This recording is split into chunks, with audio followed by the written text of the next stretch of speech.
Since being drafted by the Packers in 2013, Eddie Lacy has had a tumultuous career. He gained 1,000 yards rushing in his first 2 seasons, before suffering a steep drop-off in 2015. In 2016, his numbers took an even larger hit, and he was let go by the Packers. The Seattle Seahawks picked Lacy up, and he hasn't played much.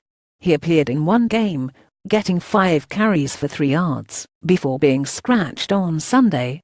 However, it hasn't been his lack of production that's haunted Lacy, but rather, one of the causes for it. Lacy's love of food, particularly China food, has become a defining part of his character on the internet. People have come up with all sorts of nicknames for Lacy, who has admitted that staying at an ideal weight has always been a challenge for him. He never had to try to stand out until he went to Alabama, where it immediately became apparent that life would be different. In an interview with ESPN's Kevin Van Valkenburg, Lacy opened up about his struggles with weight and how his life has changed from year to year. "It was the worst year of my life," Lacy said of his first year in Tuscaloosa. "But it just shows, if you push your body, it responds. For 4 years, you have somebody telling you what to do, make you as big as you can, as strong as you can, as fast as you can be. They try to make this bionic person, basically. But it just shows, if you push your body, it responds." When he went to the pros, things changed. After his first practice with the Packers, Lacy says he thought to himself, this is all we have to do. However, in the NFL, the situation continued to deteriorate.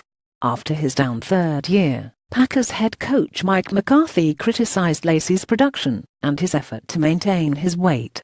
"He's got a lot of work to do," McCarthy said. "His off-season last year was not good enough, and he never recovered from it. He cannot play at the weight he played at this year."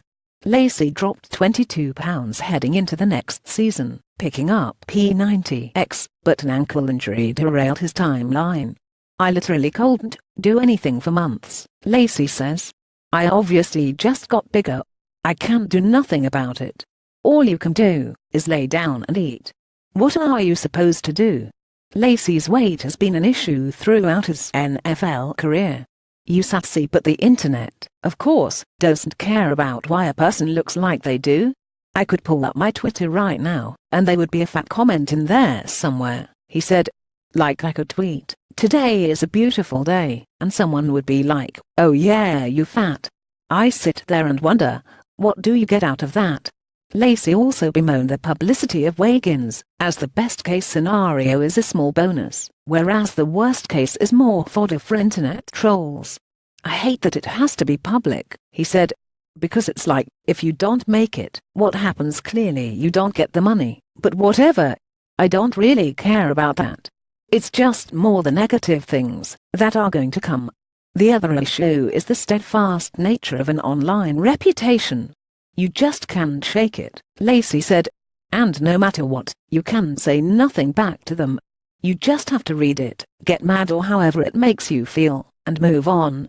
I could be 225 and they'd still be like, you are still a fat piece of s. There's no question that Lacy wants to get better, but it obviously isn't that simple.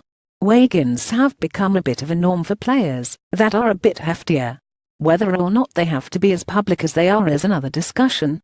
As for his time in Seattle, Lacy may have trouble seeing touches. If Chris Carson keeps playing like he did in Week 2 and Thomas Rawls comes back healthy, that would leave Lacy as the odd man out. Whether or not he can revitalize his career, success heals all wounds with fans. Whether or not that's the case with Lacy can only be determined with time.